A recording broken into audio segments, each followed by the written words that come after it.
మరి అలాగే నాకు ఉన్నటువంటి పత్రిక సోదరులకు కూడా ప్రత్యేక శుభాకాంక్షలు. ఈ ఉపాధ్యాయ మనం సర్వేపల్లి రాధాకృష్ణ యొక్క జన్మదినాన్ని పురస్కరించుకొని జరుపుకుంటున్నాం. సో మరి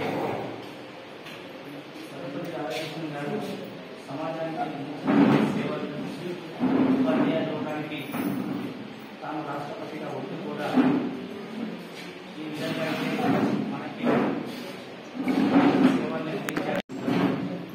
దాదాపు కొద్దిగా అయినప్పటికీ కూడా లేటెస్ట్ అన్నట్టుగా మనము జరుపుకోబోతున్నాము. మనకున్నటువంటి శైలిని బట్టి మనము దీన్ని చేసుకోవడం జరుగుతుంది. సో ఈ అవకాశం ఇచ్చినటువంటి అందరికీ ఒకే సూత్రం మీద తిరుగుతున్నారు ఇప్పటి వరకు. అది ఈ మధ్య కాలంలో మరీ ఎక్కువగా మనం పరిశీలిస్తున్నాం. ఒకటే ఒక సూత్రం ఏంటంటే గురు బ్రహ్మ గురు విష్ణు గురుదేవో మహేశ్వర గురు సాక్షాత్ పరబ్రహ్మ తస్మై శ్రీ గురుదేవ నమః అనే ఒకే సూత్రం మీద తిరుగుతున్నది.